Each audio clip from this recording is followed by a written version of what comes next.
ನಮಸ್ಕಾರ friends, subscribe ಮಾಡಿ, ಹಾಗೆ ಲೈಕ್ ಮಾಡಿ, ಶೇರ್ ಮಾಡಿ, ಸಪೋರ್ಟ್ ಮಾಡಿ ಫ್ರೆಂಡ್ಸ್. ಆಸೆ ಧಾರಾವಾಹಿಯ ಮುಂದಿನ ಸಂಚಿಕೆಯಲ್ಲಿ ಏನಾಗುತ್ತಂತೆ ನೋಡೋಣ. ಇಲ್ಲಿ ಮೊದಲಿಗೆ ಮೀನಾ ಅಡುಗೆ ಮನೆಯಲ್ಲಿ ಇರ್ತಾಳೆ. ಆಗ ಸೂರ್ಯ ಬಂದು, ಏನಮ್ಮ ನೀನು ಇನ್ನೂ ಅಡುಗೆ ಮಾಡ್ಕೊತಾನೆ ಇಲ್ಲೇ ಇದೆಯಾ, ಅಡುಗೆ ಮನೆಯಲ್ಲಿ ಇನ್ನೂ ಹೋಗಲ್ವಾ, ಡೆಕೋರೇಷನ್ ಮಾಡೋದಕ್ಕೆ ಲೇಟ್ ಆಗ್ತಾ ಇದೆ, ಬೇಗ ಬಾ ಅಂತೇಳಿ ಕರಿತಾ ಇರ್ತಾನೆ.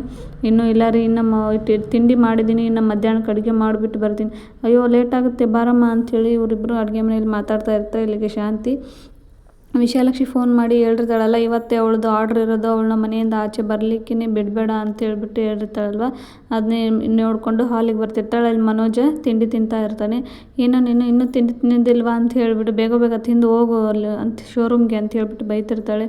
ಅಮ್ಮ ನಾನು ಈಗ ತಾನೇ ಬಂದಿದ್ದೀನಿ, ಈಗ ತಾನೇ ತಿಂತಾ ಇದ್ದೀನಿ ಅಂಥೇಳಿ, ಯಾವಾಗಲೂ ತಿಂತಾ ಇರೋದಾ, ಬೇಗ ಬೇಗ ತಿಂಡಿ ತಿಂದು ಹೋಗು ಅಂತ ಹೇಳ್ತಾರೆ. ಅಲ್ಲಿಗೆ ರೋಹಿಣಿ ಬರ್ತಾಳೆ. ಏನಮ್ಮ ನೀನು ತಿಂಡಿ ತಿಂದಿಲ್ವಾ, ತಿಂಡಿ ತಿನ್ಬಾ ಅಂತ ಹೇಳ್ಬಿಟ್ಟು ಕರೆದಾಗ, ಇಲ್ಲ ಅತ್ತೆ ನಾನು ABC ಜ್ಯೂಸ್ ಕುಡ್ದೀನಿ, ಅಷ್ಟೇ ಸಾಕು ನನಗೆ ಅಂತ ಹೇಳ್ಬಿಡ್ತಾರೆ. ನೋಡು ಅವಳು ಹೋಗ್ತಾ ಇದ್ದಾಳೆ, ಬೇಗ ಬೇಗ ನೀನು ಹೋಗು ಅಂತ ಹೇಳ್ತಾರೆ. ರೋಹಿಣಿಗೆ ಅನುಮಾನ ಬರ್ತಾ, ಅತ್ತೆ ಯಾಕೆ ಈ ರೀತಿ ಮಾಡ್ತಾ ಇದ್ದಾರೆ ಅಂತ ಹೇಳ್ಬಿಟ್ಟು ಮನೋಜ ಹೇಳ್ತಾನೆ. ಯಾವಾಗಲೂ ತಿನ್ನು ಅಂತೀಯ, ಇವತ್ತು ಯಾಕಮ್ಮ ಬೈತಾ ಇದೆಯಾ ನೀನು ಅಂತ ಹೇಳ್ಬಿಟ್ಟು ಹೇಳ್ತಾ ಇರ್ತಾನೆ. ಆಯಿತು ಸರಿ ತಿಂದು ಬೇಗ ಹೋಗು, ಶೋರೂಮ್ಗೂ ಲೇಟಾಗಿ ಹೋಗ್ಬಾರ್ದು ಅನ್ನೋದು ಅಷ್ಟೇ ನನ್ನ ಕೆಲಸ ಅಂತ ಹೇಳ್ತಾನೆ. ಅಲ್ಲಿಗೆ ರಂಗನಾಥ್ ಅವರು ಕೂಡ ಬರ್ತಾರೆ. ಆಯಿತು ಅಮ್ಮ ನಾನು ಹೋಗಿ ಬರ್ತೀನಿ ಅಂತ ಹೇಳ್ತಾರೆ.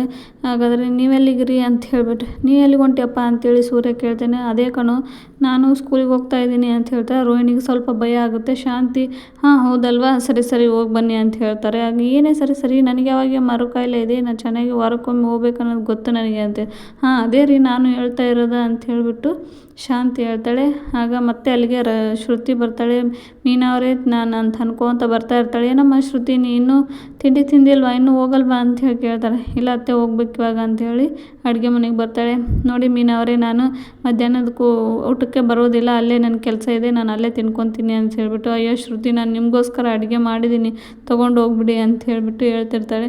ಆಗ ಶಾಂತಿ ಬಂದುಬಿಟ್ಟು, ಏನು ನೀನು ಒಬ್ಬಳೇ ಅಡುಗೆ ಮಾಡೋದಾ, ಅವಳು ಕೆಲಸ ಇದೆ ಹೊರಗಡೆ ತಿಂತೀನಿ ಅಂತಿದ್ದಾಳೆ ತಾನೇ, ಹೋಗ್ತಾಳೆ ಬಿಡು ಅಂತೇಳಿ, ಹೋಗಿ ಬಾರಮ್ಮ ನೀನಂತ. ಅಯ್ಯೋ ಹೋಗ್ತೀನಿ ತಿನ್ನಿಂದ್ರೆ ಅತ್ತೆ ಅಷ್ಟ್ಯಾಕೆ ಅರ್ಜೆಂಟ್ ಮಾಡ್ತಾ ಇದ್ದೀರಾ ಅಂತ ಹೇಳ್ಬಿಟ್ಟು ಶ್ರುತಿ ಹೇಳ್ತಾಳೆ. ಆಯಿತು ಅಂತ ಹೇಳ್ದೆ. ಆವಾಗ ನಾನು ರವಿ ಬರಲಿ ಅಂತ ಕಾಯ್ತಾ ಇದ್ದೀನಿ, ರವಿ ಬಂದ ತಕ್ಷಣ ಹೋಗ್ತೀನಿ ಇರಿ ಅಂತ. ಓ ಹೌದಾ ಅಂತ ಹೇಳ್ಬಿಟ್ಟು, ರವಿ ಅಂಥೇಳಿ ಕರೀತಾಳೆ. ಆಗ ರವಿ ಕೂಡ ಆಚೆ ಬರ್ತಾನೆ. ಏನೋ ನೀನು ಇನ್ನೂ ತಿಂಡಿ ತಿಂದಿಲ್ವಾ, ಇನ್ನೂ ಹೋಗಲ್ವಾ ಅಂತ ಹೇಳ್ತಾರೆ. ಹೌದಮ್ಮ ನಾನು ಮನೆಗೆ ಊಟಕ್ಕೆ ಬರೋದಿಲ್ಲ ಮಧ್ಯಾಹ್ನ, ಆದರೆ ಈಗ ಮಾತ್ರ ತುಂಬಾ ಹಸಿವಾಗಿದೆ, ಅದಕ್ಕೆ ಸ್ವಲ್ಪ ತಿಂಡಿ ಹಾಕ್ಕೊಡ್ತೀರಾ ಅಂತ ಹೇಳ್ಬಿಟ್ಟು ರವಿ ಕೇಳ್ತಾನೆ. ಆಗ ಮೀನಾ ಅವರು ಕರ್ಕೊಂಡು ಹೋಗ್ತಾರೆ. ಆಯಿತು ಬನ್ನಿ ಹಾಕ್ಕೊಡ್ತೀನಿ ಅಂತ ಹೇಳ್ಬಿಟ್ಟು, ಮತ್ತು ಆವಾಗ ಸೂರ್ಯನಿಗೂ ನೀವು ತಿಂಡಿ ತಿಂದು ಬರ್ರಿ ಅಂತ ಹೇಳ್ಬಿಟ್ಟು ಹೇಳ್ತಾರೆ. ಆಯಿತು ಅಂತೇಳಿ ಅವನು ಕೂಡ ಕೂತ್ಕೊಳ್ತಾನೆ. ಅಯ್ಯೋ ಎಲ್ಲರೂ ಇವ್ರು ಇನ್ನೂ ತಿಂಡಿ ತಿನ್ಕೊತಾನೆ ಕುಂತಿದ್ದಾರಲ್ಲಪ್ಪ, ಎಲ್ಲರೂ ಯಾವಾಗ ಹೊರಗೆ ಕಳಿಸಿ ಮೀನಾನ ಇಲ್ಲೇ ಇಟ್ಕೋಬೇಕಂದ್ರೆ ಇವರು ಬೇಗ ತಿಂಡಿ ತಿಂತಾ ಇಲ್ವಲ್ಲ ಅಂತ ಹೇಳ್ಬಿಟ್ಟು ಹೇಳ್ತಾರೆ. ಆವಾಗ ರವಿಗೆ ಹೇಳ್ತಾಳೆ, ಏನೋ ರವಿ ನೀನು ಹೋಗೋದು ಹೋಟೆಲ್ಗೆ ಅಲ್ವಾ, ಅಲ್ಲೇ ತಿಂಡಿ ತಿನ್ಕಂದ್ರೆ ಆಗಲ್ವಾ, ಇಲ್ಲೇ ತಿನ್ಬೇಕಾ ನೀನು ಅಂತ ಹೇಳಿಬಿಟ್ಟು ಬೈತಾ ಇರ್ತಾಳೆ. ಆಯಿತು ಬಿಡಮ್ಮ ಬೇಗ ತಿಂತೀನಿ. ಅವಾಗ ಮನೋಜ ನನಗೂ ಇನ್ನೊಂದು ಸ್ವಲ್ಪ ತಿಂಡಿ ಹಾಕಿ ಅಂತ ಹೇಳ್ಬಿಡ್ತಾನೆ. ಸಾಕು ಕಣೋ ಹೋಗ್ಬಾರೋ, ಮತ್ತೆ ಏನಾದರೂ ಅಂತಾಳೆ ನೋಡೋರು ಅಂಥೇಳಿ ಹೇಳ್ತಾನೆ. ಆಗ ಸೂರ್ಯ ಹೇಳ್ತಾನೆ, ಸಕ್ಕರೆ ಇವತ್ತು ನನ್ನ ಮನಸ್ಸಿನ ಮಾತು ಅರ್ಥ ಮಾಡ್ಕೊಂಡಿದ್ದಾರೆ ನೋಡು, ಅವನು ಆಗಲೇ ಶುರು ಮಾಡಿದ, ಅಷ್ಟೇ ಸಾಕು ಈಗ ತಿಂಡಿ ತಿಂದು ಹೋಗ್ಬಾ ಅಂತ ಹೇಳ್ಬಿಟ್ಟು ಹೇಳ್ತಾ ಇರ್ತಾರೆ. ಅವಾಗೆಲ್ಲರೂ ಸೂರ್ಯ ಶ್ರುತಿ ಇಬ್ಬರು, ಮೀನಾ ನೀವು ತಿನ್ನಿರಿ, ನೀವು ಚೆನ್ನಾಗಿದ್ರೇ ಡೆಕೋರೇಷನ್ ಮಾಡೋಕ್ಕಾಗೋದಲ್ವಾ ಅಂತ ಹೇಳ್ತಾರೆ. ಇಲ್ಲ ನನಗೆ ಲೇಟ್ ಆಗಿದೆ, ನಾನು ಅಲ್ಲೇ ಹೋಗಿ ತಿನ್ಕೊತೀನಿ ಅಂತ ಹೇಳಿಬಿಟ್ಟು ಮೀನಾ ಹೇಳ್ತಾ ಇರ್ತಾಳೆ. ಆಯಿತು ಸರಿ ಬಿಡಮ್ಮ ಅಂತ ಹೇಳ್ಬಿಟ್ಟು ಸೂರ್ಯ ಎಲ್ಲರೂ ಬಾಯಿ ಮಾಡಿ ಹೋಗ್ತಾಳೆ. ಸೂರ್ಯ ಕೂಡ ನಾನು ಹೋಗ್ತೀನಿ ಮೀನಾ ನೀನು ಬಾ ಬೇಗ ಅಂತ ಹೇಳಿಬಿಟ್ಟು ಹೋಗ್ತಾನೆ. ಆವಾಗ ಶಾಂತಿಗೆ ಸಮಾಧಾನ ಆಗುತ್ತೆ. ಆಗ ಸೂರ್ಯ ಹೋದ್ನಪ್ಪ, ಇವನು ಹೇಗಾದರೂ ಮಾಡಿ ಇಲ್ಲೇ ಮನೆಗೆ ಇಟ್ಕೋಬೇಕೀಗ ಅಂತ ಹೇಳಿಬಿಟ್ಟು ಹೇಳ್ತಾಳೆ. ಆವಾಗ ಮೀನಾ ಅಡುಗೆ ಮಾಡೋಕ್ಕಂತಾನೆ ಮತ್ತೆ ಅಡುಗೆ ಮನೆಗೆ ಹೋಗ್ತಾ ಇರ್ತಾಳಲ್ಲ. ಆಗ ಶಾಂತಿ ಎಲ್ಲರೂ ಹೋದ್ರಲ್ಲ ಅಂದ್ಬಿಟ್ಟು ಇದಕ್ಕಿದ್ದಂಗೆ ಕೈ ಹಿಡ್ಕೊಂಡು ಜೋರಾಗಿ ಕೆರೆಸ್ತಾಳೆ. ಆವಾಗ ಏನಾಯ್ತಂತೆ, ಮೀನಾ ಹೊರಗಡೆ ಬಂದಾಗ ಯಾಕೋ ಏನೋ ಗೊತ್ತಿಲ್ಲ, ಕೈ ಮಾತ್ರ ತುಂಬಾ ನೋವಾಗ್ತಾ ಇದೆ ಅಂತ ಹೇಳಿಬಿಟ್ಟು ಹಿಡ್ಕೊಂಡು ಕುಂತಾಳೆ. ಹಾಗಾದರೆ ಇದು ಬಾರ್ನಿ ಅತ್ತಿ ರೂಮಿಗೆ ಕರ್ಕೊಂಡು ಹೋಗ್ತೀನಿ ಅಂತೇಳಿ ರೂಮಲ್ಲಿ ಕುಂದ್ರಿಸಿ ಬರ್ತಾಳೆ ಮೀನಾ.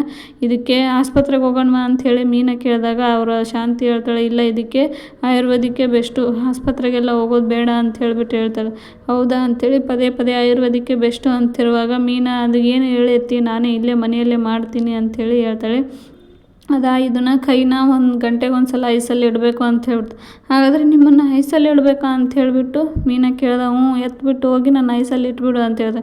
ನೀವು ಪೆದ್ದ ಮುಂಡೆದೆ, 1 ಗಂಟೆಗೋಸ್ಕರ ಐಸ್ ಕ್ಯೂಬನ್ನು ತಂದು ಕೈಗೆ ಇಡಬೇಕು, ಆಮೇಲೆ ಬಿಸಿನೀರಿಂದ ಶಾಖ ಕೊಡಬೇಕು, 1 ಗಂಟೆಗೆ ಒಂದು ಸಲ, ಸಾಯಂಕಾಲವರೆಗೂ ಮಾಡಿದರೆ ಅದು ಕಮ್ಮಿ ಆಗುತ್ತೆ ಅಂಥೇಳಿ ಶಾಂತಿ ಹೇಳಿದಾಗ ಮೀನಾ ಅಯ್ಯೋ ಅತ್ತೆ ಸಾಯಂಕಾಲವರೆಗೂ ಇಲ್ಲೇ ಇರಬೇಕಾ ಅಂತ ಹೇಳ್ಬಿಟ್ಟು ಟೆನ್ಷನ್ ಆಗ್ತಾಳೆ. ಆದರೂ ಪರವಾಗಿಲ್ಲ ಅಂತ ಹೇಳಿಬಿಟ್ಟು ಹಿರಿಯತ್ತೆ ನಾನು ಹೋಗಿ ಐಸ್ ತೊಗೊಂಬರ್ತೀನಿ ಬರ್ತೀನಿ ಅಂಥೇಳಿ ಅಡುಗೆ ಮನೆಗೆ ಐಸ್ ತರಕ್ಕೆ ಹೋಗಿರ್ತಾಳೆ. ಆಗ ಸೂರ್ಯ ಫೋನ್ ಮಾಡಿಬಿಟ್ಟು ಎಲ್ಲಿದೆಯಮ್ಮ, ಇನ್ನೂ ಬಂದಿಲ್ಲ, ಹೂವೆಲ್ಲ ತಂದಾಯಿತು, ಕಲ್ಯಾಣ ಮಂಟಪದಲ್ಲಿ ಹೂವೆಲ್ಲ ಇಟ್ಟಿದ್ದೀವಿ, ಅಕ್ಕಂದರು ಎಲ್ಲರೂ ಬಂದಿದ್ದಾರೆ, ನೀನೇ ಬಂದಿಲ್ಲಲ್ಲಮ್ಮ ಅಂತ ಹೇಳಿದಾಗ ಇಲ್ಲ ರೀ ಇಲ್ಲಿ ಹೀಗೀಗಾಗಿದೆ ಅಂಥೇಳಿ ಅಯ್ಯೋ ಹೌದಾ ಸಕ್ರೆಗೆ ಹೀಗೆಲ್ಲ ಆಯಿತು ಅಂತ ಆದರೆ ನೀನು ಆ ಪೌಡ್ರಿಗೆ ಫೋನ್ ಹಚ್ಚಿ ಬರೋಕ್ಕೆ ಹೇಳಿ ನೀನು ಬಾರಮ್ಮ ಲೇಟ್ ಆಗ್ತಾಯಿದೆ ಅಂಥೇಳಿ ಸೂರ್ಯ ಹೇಳ್ತಿರುವಾಗ ಇಲ್ಲ ಅತ್ತೆ ಈ ಸ್ಥಿತಿಯಲ್ಲಿ ನನ್ನ ಅವ್ರನ್ನ ಬಿಟ್ಟು ಬರೋಕ್ಕೆ ನನಗೆ ಮನಸ್ಸಾಗ್ತಿಲ್ಲ ರೀ ಅಂತ ಹೇಳ್ಬಿಡ್ತಾಳೆ.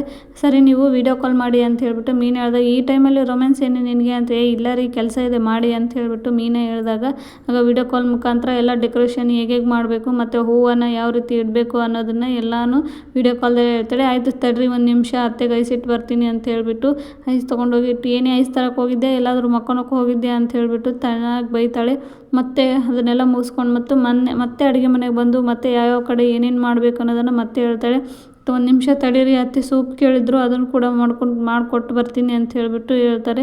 ಮತ್ತೆ ಅದೇ ರೀತಿ ಅವಳು ಮತ್ತೆ ಬಿಸಿನೀರು ತೊಗೊಂಬರ್ಬೇಕಾದ್ರೂ ಮತ್ತೆ ಅವ್ರಿಗೆ ವೀಡಿಯೋ ಕಾಲ್ ಮಾಡಿ ಡೆಕೋರೇಷನ್ ಐಡಿಯಾಸ್ನೆಲ್ಲ ಹೇಳ್ಬಿಟ್ಟು ಹೇಳ್ತಾರೆ. ಆವಾಗ ಸೂರ್ಯ ಫೋನ್ ಮಾಡಿಬಿಟ್ಟು ಡೆಕೋರೇಷನ್ ಎಲ್ಲ ಮುಗೀತು ಕಣೆ, ಎಲ್ಲರೂ ಚೆನ್ನಾಗಾಗಿದೆ, ಅವ್ರು ಬರದೇ ಇದ್ರೂ ಅಲ್ಲೇ ಮನೆಯಲ್ಲಿ ಇದ್ಕೊಂಡು ಎಷ್ಟು ಚೆನ್ನಾಗಿ ಡೆಕೋರೇಷನ್ ಮಾಡಿಸಿದ್ದಾರೆ ಅಂತ ಹೇಳ್ಬಿಟ್ಟು ಎಲ್ಲರೂ ಹೊಗಳಕತ್ತಾರ ಅಂಥೇಳಿ ಹೇಳ್ತಾಳೆ. ಆಗ ವಿಶಾಲಾಕ್ಷಿ ಚೇಲಗಳು ಅಕ್ಕ ಡೆಕೋರೇಷನ್ ಎಲ್ಲ ಆಯಿತು ಅಂತ ಹೇಳ್ತಾರೆ. ಆಗ ವಿಶಾಲಾಕ್ಷಿಗೆ ತುಂಬಾ ಕೋಪ ಬಂದು ಶಾಂತಿಗೆ ಫೋನ್ ಹಚ್ತಾಳೆ. ನಿಮಗೆ ಹೇಳಿದ್ನೆ ಅಲ್ವಾ ನಾನು ಅವಳು ನಮ್ಮ ಹೊರಗಡೆ ಬಿಡಬೇಡಿ ಅಂತ ಹೇಳ್ಬಿಟ್ಟು ಈ ಡೆಕೋರೇಷನ್ ಎಲ್ಲ ಮುಗಿದೋಗಿದೆ ಅಂತ ಹೇಳಿದಾಗ ಡೆಕೋರೇಷನ್ ಮುಗೀತಾ ಅದೇ ಹೇಗೆ ಮುಗೀತು, ಅವಳು ಇಲ್ಲೇ ಇದ್ದಾಳಲ್ಲ ಮನೆಯಲ್ಲೇ ಅಂತ ಹೇಳ್ಬಿಟ್ಟು ಅವಳು ತುಂಬ ಚಾಲಾಕಿ ಇದ್ದಾಳೆ ಅಂತ ಹೇಳ್ತಾಳೆ. ವಿಡಿಯೋ ಕಾಲ್ ಮುಖಾಂತರ ಎಲ್ಲನೂ ಹೇಳಿದಾಳೆ ಹೇಗೆ ಮಾಡಬೇಕು ಹೇಗೇಗಿಲ್ಲ ಅಂತೇಳಿ ಎಲ್ಲರೂ ಚೆನ್ನಾಗಾಗಿದೆ ಅಂತ ಒಳಗುತ್ತೆ. ಹೇಳಿದ ಕೆಲಸ ಒಂದೂ ನೆಟ್ಗೆ ಮಾಡೋಕ್ಕಾಗೋದಿಲ್ವಲ್ಲ ನಿಮಗೆ ಅಂತ ಹೇಳಿಬಿಟ್ಟು ವಿಶಾಲಾಕ್ಷಿ ಶಾಂತಿಗೆ ಬೈತಿರ್ತಾಳೆ. ಅಯ್ಯೋ ನಿಮಗೋಸ್ಕರ ತಾನೇ ನಾನು ಆ ಮೀನನ್ನು ಮನೆಯಲ್ಲೇ ಇರಿಸ್ಕೊಂಡಿದ್ದೆ, ನೀವೇ ಹೀಗೆ ಅಂತಿದ್ರಲ್ಲ ಅಂತ ಹೇಳ್ತಾರೆ. ನಿಮಗೆ ಕೆಲಸ ಮಾಡೋಕ್ಕೆ ಬರೋದಿಲ್ಲ ಅದಕ್ಕೆ ಆ ರೀತಿ ಹೇಳಿದಾಳೆ, ನಿಮಗೆ ಅಹಂಕಾರ ಮುರಿದು ಒಂದು ದಿವಸ ಮನೆಯಿಂದ ನಿಮ್ಗೆ ಆಚೆ ಆಗ್ತಾಳೆ ತೊಗೊಳ್ಳಿ ಅಂತ ಹೇಳ್ಬಿಟ್ಟು ಹೇಳ್ತಾಳೆ. ಆಗ ಶಾಂತಿಗೇ ತುಂಬಾ ಕೋಪ ಬರುತ್ತೆ. ಹಾಗೆ ಸೂರ್ಯ ಕೂಡ ತುಂಬಾ ಖುಷಿ ಪಡ್ತಾನೆ. ಈ ಕಡೆ ರವಿಯಲ್ಲಿ ಓನರ್ ಅವ್ರ ಕಾಲು ಮುರಿದಿರ್ತೈತಲ್ಲ ಆ ಕೆಲಸಕ್ಕೆ ಇನ್ನೊಬ್ಬರನ್ನ ಯಾರಾದರೂ ಅಪಾಯಿಂಟ್ಮೆಂಟ್ ಮಾಡ್ಕೋಬೇಕಂತ ಹೇಳ್ಬಿಟ್ಟು ಇಂಟರ್ವ್ಯೂ ಕರೆದಿರ್ತಾರೆ. ಅಲ್ಲಿ ಶ್ರುತಿನೇ ಬರ್ತಾಳೆ ಇಂಟರ್ವ್ಯೂಗೆ. ಅವರು ಶಾಕ್ ಆಗ್ತಾರೆ, ನೀವು ಡಬ್ಬಿಂಗ್ ಆರ್ಟಿಸ್ಟ್ ಅಲ್ವಾ ಇಲ್ಲಿ ಕೆಲಸ ಮಾಡ್ತೀರಾ ಅಂತ ಹೇಳ್ಬಿಟ್ಟು ಇಲ್ಲ ಪರವಾಗಿಲ್ಲ ನಾನು ರವಿ ಜೊತೆ ಟೈಮ್ ಸ್ಪೆಂಡ್ ಮಾಡ್ಬೇಕಂತೇಳಿ ಈ ಕೆಲ್ಸಕ್ಕೆ ಬಂದಿದ್ದೀನಿ ಅಂತ ಹೇಳ್ತಾರೆ. ಓ ಹೌದಾ, ಹಾಗಾದರೆ ಅವನು ಇಲ್ಲೇ ಇರ್ತಾನೆ, ನಾನು ಅಲ್ಲೇ ಡಬ್ಬಿಂಗ್ ಇರ್ತೀನಿ, ಅವನ ಜೊತೆ ನನಗೆ ಟೈಮ್ ಸ್ಪೆಂಡ್ ಮಾಡೋಕ್ಕೆ ಆಗ್ತಾಯಿಲ್ಲ, ಅದಕ್ಕೆ ಪ್ಲೀಸ್ ಅಂತ ಹೇಳಿದಾಗ ಆಯಿತು ಬಿಡಿ ಹಾಗಾದರೆ ರವಿನ ಕೇಳ್ತೀನಿ ಅಂತ ಹೇಳ್ತಾರೆ. ಯಾಕೆ ಅಂತೇಳಿ ಸ್ಯಾಲ್ರಿ ನಿಮ್ಗೆ ಎಷ್ಟು ಕೊಡಬೇಕು ಅನ್ನೋದು ಅಂತ ಹೇಳ್ತಾರೆ. ಹಾಗೇನಿಲ್ಲ ನೀವು ಎಲ್ರಿಗೂ ಹೀಗೆ ಮಾಡ್ತೀರಾ, ಈಗ ಮೊದಲಿಗೆ ಇಲ್ಲಿ ಎಷ್ಟಿತ್ತೋ ಅಷ್ಟೇ ಹೇಳಿ ಅಂತ ಹೇಳ್ತಾರೆ. ಆಯಿತು ಬಿಡಿ ಅಂತೇಳಿ ಮಾತುಕತೆ ಮುಗಿಸ್ಕೊಂಡು ಬರ್ತಾ ಇರ್ತಾರೆ. ಆಗ ರವಿಗೆ ಎದುರು ಬರ್ತಾನೆ. ಅವಾಗ ಏನು ಶ್ರುತಿ ನೀನು ಇಲ್ಲಿ ಅಂದರೆ ನಾನು ಹೊರಗಡೆ ಬಂದು ವೇಟ್ ಮಾಡ್ತಾ ಇದ್ನಲ್ವಾ ಅಂತ ಹೇಳಿದಾಗ ಅವಾಗ ಓನರ್ ಮಗಳು ಬಂದುಬಿಟ್ಟು ಹೀಗೀಗಾಗಿದೆ ಅಂತ ಹೇಳ್ತಾರೆ. ಯಾಕೆ ಶ್ರುತಿ ಇಲ್ಲಿ ಯಾಕೆ ಮಾಡ್ತಾಯಿದ್ದೆ, ನಾನು ನಿನ್ನ ಹತ್ರ ಬಂದು ಮಾಡ್ಬೋದಾ ಅಂತಿದ್ದು ಮಾಡಿ ನಿಮ್ಗೆ ಇಷ್ಟ ಇದ್ದರೆ ಅಂತ ಹೇಳ್ತಾಳೆ.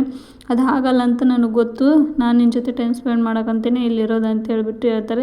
ಅಲ್ಲಿಗೆ ಸೂರ್ಯ ಒಂದು ಹಾರನ ಹಿಡ್ಕೊಂಬಂದ್ಬಿಟ್ಟು ಮೀನಾ ಅಂಥೇಳಿ ಕೂಕ್ಕೊಂತ ಬರ್ತಾನೆ. ರಂಗನಾಥ್ ಅವರು ಯಾಕೋ ಅಷ್ಟೊಂದು ಕಿರ್ಚಾ ಇದೆಯಾ ಅಂತ ಬರ್ತಾನೆ. ಶಾಂತಿ ಕೂಡ ಬರ್ತಾಳೆ. ಈ ಕಡೆ ಮನೋಜ ರೋಹಿಣಿ ಕೂಡ ಬರ್ತಾರೆ. ಆಗ ಶ್ರುತಿ ಬಂದು ಕಂಗ್ರ್ಯಾಚುಲೇಷನ್ ಮೀನಾ ಅಂತ ಹೇಳ್ತೈತೆ. ಅವ್ರ ವಿಷಯ ಏನೋ ಅಂತ ಹೇಳೇ ಇಲ್ಲ, ಆಗಲೇ ಕಂಗ್ರ್ಯಾಚುಲೇಷನ್ ಅಂತ ಹೇಳ್ತಾ ಇದ್ರಲ್ಲ ಅಂತೇಳಿ ರೋಹಿಣಿ ಹೇಳಿದಾಗ ಅವಳು ಏನಾದರೂ ಮಾಡಿರ್ತಾಳೆ ಅದಕ್ಕೆ ಇವರು ಈ ರೀತಿ ಹಾರ ತಂದಿರೋದು ಅಂತ ಹೇಳಿದಾಗ ಹೌದಮ್ಮ ಇವಳು ತುಂಬ ಸಾಧನೆ ಮಾಡಿದಾಳೆ, ಡೆಕೋರೇಷನ್ ಚೆನ್ನಾಗಾಗಿದೆ ಅಂದ್ಬಿಟ್ಟು ತುಂಬ ಸಕ್ಸಸ್ ಆಗಿ ಮಾಡಿದ್ದಾಳೆ, ಎಲ್ಲರೂ ತುಂಬಾ ಹೊಗಳ್ತಾ ಇದ್ದರು.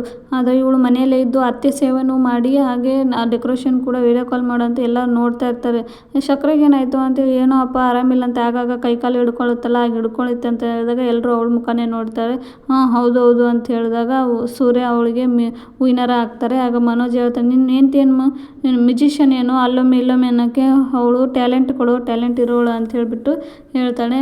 ತುಂಬ ಗ್ರೇಟ್ ಅಲ್ವಾ ಅಂತ ಹೇಳಿದಾಗ ಶ್ರುತಿ ಹೇಳ್ತಾರೆ, ಮನೋಜ್ ಅವರು ನೀವು ಅಷ್ಟು ಓದಿದ್ದೀನಿ ಅಂತೀರ, ಅಷ್ಟು ಕಾಮನ್ ಸೆನ್ಸ್ ಇಲ್ವಾ ನಿಮಗೆ ಅಂತ ಹೇಳ್ಬಿಟ್ಟು ಬೈತಿರ್ತಾಳೆ. ಸೂರ್ಯ ಮೀನನಿಗೆ ಹೂವಿನಾರ ಹಾಕಿಬಿಟ್ಟು ಎತ್ಕೊಂಡು ಮಾತಾಡ್ತಾ ಇರ್ತಾನೆ. ಆಗ ಮೀನ ಹೇಳ್ತಾರೆ, ರೀ ನಿಮ್ಮ ಹತ್ರ ಒಂದು ವಿಷಯ ಮಾತಾಡಬೇಕು ಬನ್ನಿ ಹೊರಗಡೆ ಅಂತ ಹೇಳಿದಾಗ ಸೂರ್ಯ ಆಯಿತು ನಡೆಯಮ್ಮ, ನನ್ನ ಹತ್ರ ನನ್ನ ಹೆಂಡತಿ ಏನೋ ಪರ್ಸ್ನಲಾಗಿ ಮಾತಾಡಬೇಕಂತೆ, ಏನಂತ ಕೇಳ್ಕೊಂಬಂದ್ಬಿಟ್ಟು ನಿಮಗೂ ಹೇಳ್ತೀನಿ, ಅಲ್ಲಿವರೆಗೂ ನೀವು ಇಲ್ಲೇ ವೇಟ್ ಮಾಡಿರಿ ಅಂತ ಹೇಳಿಬಿಟ್ಟು ಹೊರಗಡೆ ಹೋಗ್ತಾರೆ. ಇಲ್ಲಿಗೆ ಸಂಚಿಕೆ ಮುಕ್ತಾಯವಾಗುತ್ತೆ. ಪ್ಲೀಸ್ ಚಾನಲ್ನ ಸಬ್ಸ್ಕ್ರೈಬ್ ಮಾಡ್ಕೊಂಡು ನೋಡಿ, ಹಾಗೆ ಲೈಕ್ ಮಾಡಿ, ಶೇರ್ ಮಾಡಿ, ಸಪೋರ್ಟ್ ಮಾಡಿ ಫ್ರೆಂಡ್ಸ್. ವಿಡಿಯೋ ನೋಡೋದಕ್ಕೆ